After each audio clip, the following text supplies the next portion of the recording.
नमस्कार। आज हम पढ़ेंगे मिट्टी से पक्का मकान। इस चैप्टर में मिट्टी के विभिन्न प्रकारों और उनके गुणों पर चर्चा की गई है। बच्चों को प्रयोग के माध्यम से ये समझाया जाता है कि अलग अलग मिट्टियाँ अलग अलग गुण रखती है। कुछ मिट्टियाँ पानी सोख लेती है और कुछ जल्दी घुल जाती है, जबकि कुछ मिट्टियाँ मजबूत होती है और घर बनाने के लिए उपयुक्त होती है।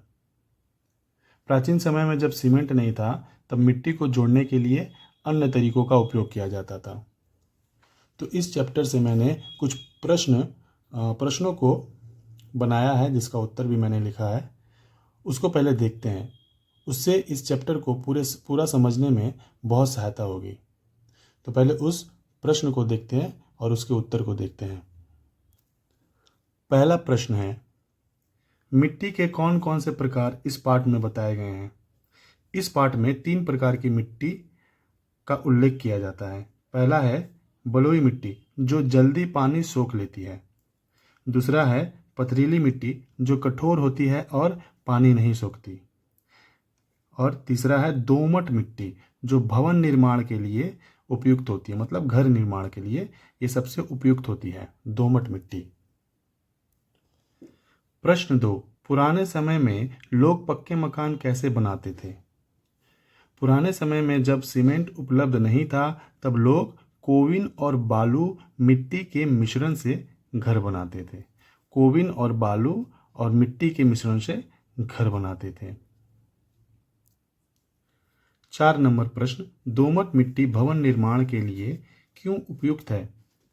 देखिए, दोमट मिट्टी में उचित मात्रा में बालू और चिकनी मिट्टी होती है। क्या होती है? बालू और चिकनी मिट्टी होती है, जिससे यह न तो जल्दी घुलती है और न ही पानी को पूरी तरह सोख लेती है। यह मिट्टी निर्माण कार्यों के लिए मजबूत होती है।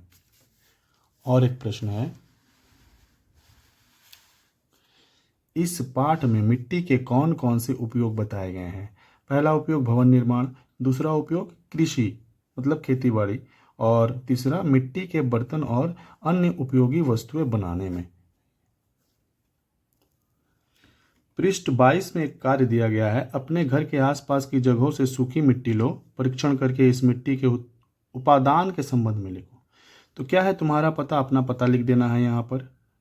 कैसे चूरा बनाया मिट्टी का? मिट्टी को हाथ से मसल कर और पानी डालकर चूरा बनाया। ठीक है। क्या उपादान मतलब क्या, कौन से तत्व देखा उसमें?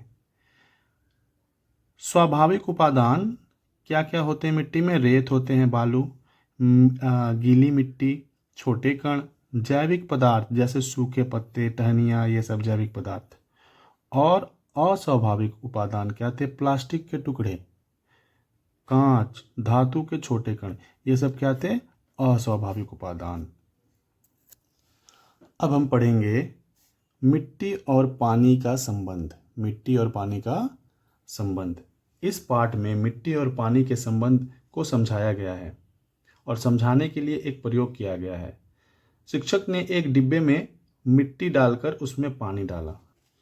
यहाँ देख सकते हैं आप, शिक्षक ने एक डिब्बे में मिट्टी डालकर उसमें पानी डाला और देखा कि पानी का क्या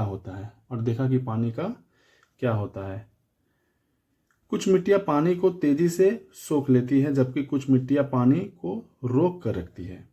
इस प्रकार से यह समझ आया कि मिट्टी की संरचना जो है और उसके कणों का जो आकार है, पानी को सोखने या रोकने की क्षमता रखते हैं।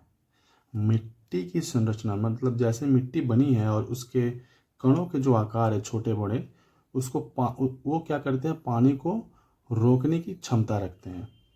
ठीक है। इस चैप्टर से जुड़े कुछ प्रश्न उत्तर देख लेते हैं। जैसे पहला प्रश्न है, शिक्षक ने किस चीज का उपयोग करके मिट्टी और पानी के संबंध को समझाया। शिक्षक ने एक पारदर्शी डिब्बा, फिल्टर पेपर और अलग अलग प्रकार की मिट्टी का उपयोग करके यह प्रयोग किया। ठीक है। 2 नंबर प्रश्न है, जब मिट्टी में पानी डाला गया तो क्या देखा गया? यह देखा गया कि कुछ मिट्टियाँ पानी को जल्दी सोख लेती है, कुछ मिट्टी पानी को रोक कर रखती है और कुछ मिट्टी में से पानी धीरे धीरे गिरता है। ठीक है। 3 नंबर प्रश्न है, इस प्रयोग से क्या समझ में आया?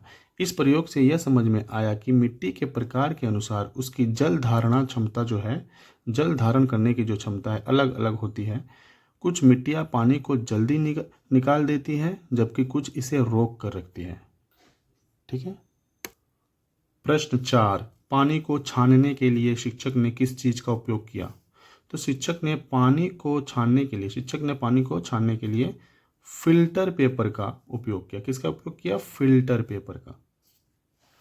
अच्छा, 5 नंबर में है, कौन सी मिट्टी पानी को अधिक रोक कर रखती है? चिकनी मिट्टी, क्ले जिसको बोलते हैं, चिकनी मिट्टी, क्ले मिट्टी पानी को सबसे अधिक रोक कर रखती है। चिकनी मिट्टी के कण बहुत छोटे छोटे होते हैं और वे पानी को अवशोषित कर लेते हैं। ठीक है। अच्छा, अलग अलग मिट्टी में अलग अलग प्रकार के कण होते हैं। जैसे पथरीली मिट्टी में इसमें बड़े कण होते हैं जिससे पानी जल्दी निकल जाता है। बड़े बड़े मोटे मोटे कण होते हैं जिससे पानी जल्दी निकल जाता है। बलुई मिट्टी में इसमें छोटे कण होते हैं, लेकिन ये पानी को ज़्यादा देर तक नहीं रोक पाता है। देखते हैं ना, जब बालू में हम पानी डालते हैं तो पानी जल्दी से सोख हो जाता है, मतलब बालू जल्दी पानी को सोख लेता है। ठीक है। 3 है दोमट मिट्टी, यह सबसे उपयुक्त होती है। ये खेती बाड़ी के लिए दोमट मिट्टी सबसे उपयुक्त होती है क्योंकि इसमें पानी को रोकने और पौधे को नमी देने की क्षमता होती है। लेकिन सबसे ज़्यादा पानी को रोकने की अगर कोई क्षमता है तो किसमें है? चिकनी मिट्टी में, याद रखिएगा।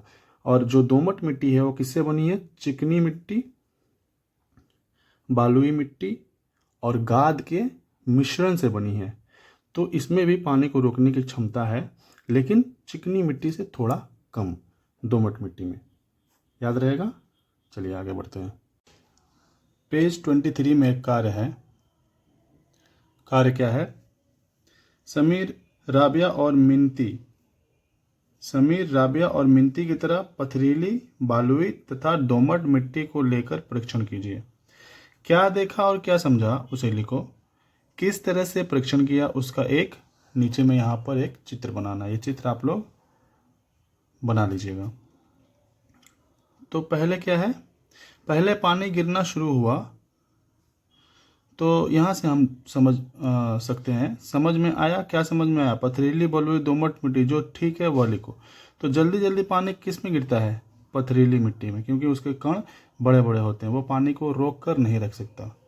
तो क्या बोला? पहले पानी गिरना शुरू हुआ, हाँ। अधिक देर तक पानी गिरा, हाँ।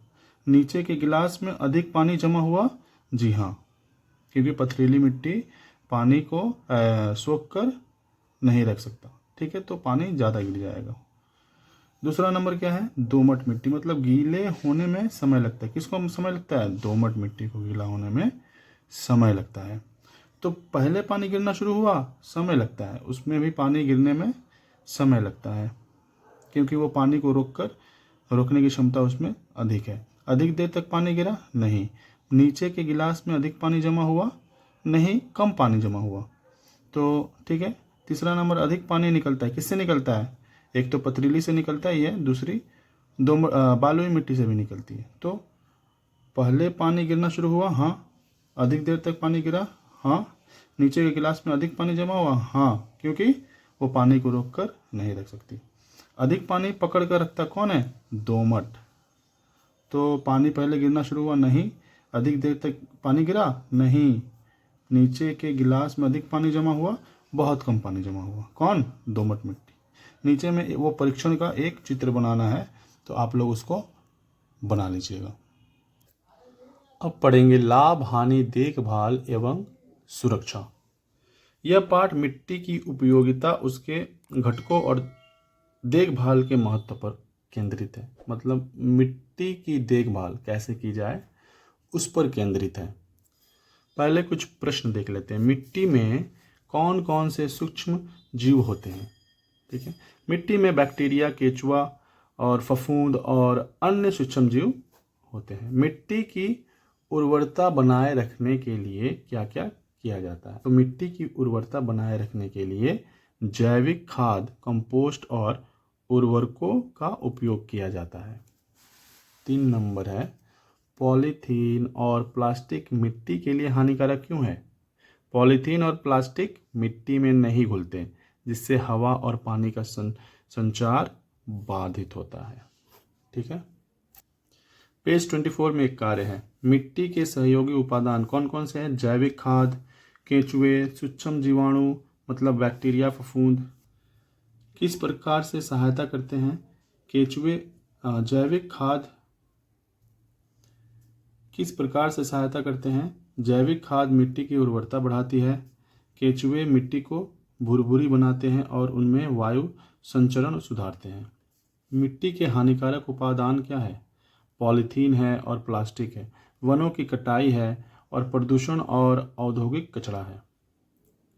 किस प्रकार से हानि पहुंचाते हैं? पॉलीथीन और प्लास्टिक मिट्टी में नहीं घुलते और जल हवा संचार को बाधित करते हैं।